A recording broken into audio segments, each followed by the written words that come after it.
When the Cleveland Indians bent the knee to the mob, when they decided that they were going to give in to this small, minute fraction of people who pretended that they had a problem with their name, the Indians, you knew that there were going to be a lot of longtime fans that had a problem with it. And just like that, we saw people that had proclaimed they had season tickets, they were fans all their lives, they were walking away as the Cleveland Indians became the Cleveland Guardians. What an absolutely stupid name with a ridiculous logo. And exactly what we predicted would happen is starting to happen in Cleveland.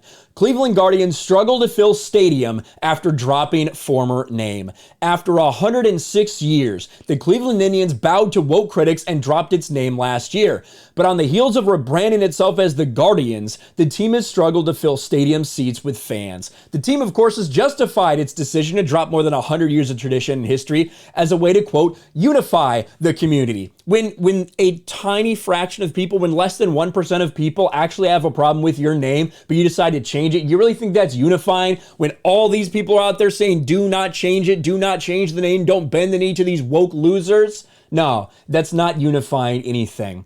We believe our organization is at its best when we can unify this community and bring people together. And we believe a new name will allow us to do this more fully when they announced its intentions to dump the Indians moniker in 2020. Whatever the team's intentions, fans seem to have lost interest in the team's first year outing as the Cleveland Guardians. Attendance and TV ratings have been collapsing. Cleveland TV ratings have fallen off by 30%. And it would be one thing if, maybe the Clevelands, maybe they're just the worst team in the league. Maybe the Guardians are just absolutely terrible. That's why all this is happening. But if you look at the standings, they're one game back of the lead in the AL Central.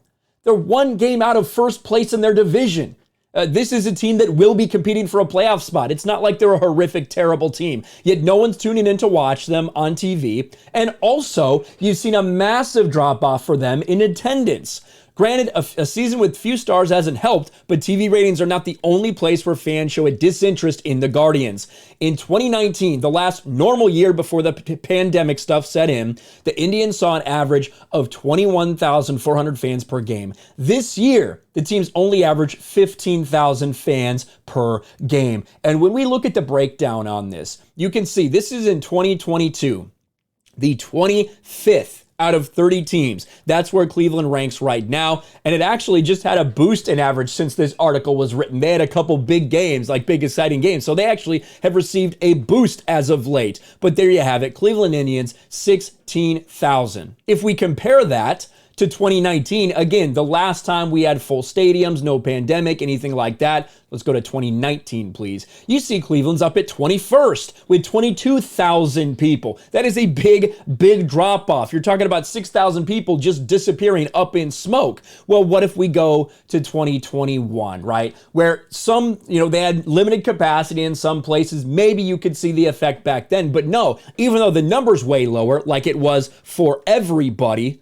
look at Cleveland, 21st. So they were still holding on to that number 21. Now they've not only fallen in the rankings, they've lost 6,000 people based on their averages. People aren't tuning into the games. People aren't going to the stadium because you abandoned your fan base. You decided to give in to the woke mob, and now the Cleveland baseball franchise, the Guardians, are paying the price. As far as a lot of people are concerned, they can go fuck themselves because they didn't care about their fan base when they made this decision. They only cared about virtue signaling. Let me know your thoughts in the comments below. Smash a like button, subscribe to the channel, ring the bell for notifications, share this video out there, and I'll talk to you later.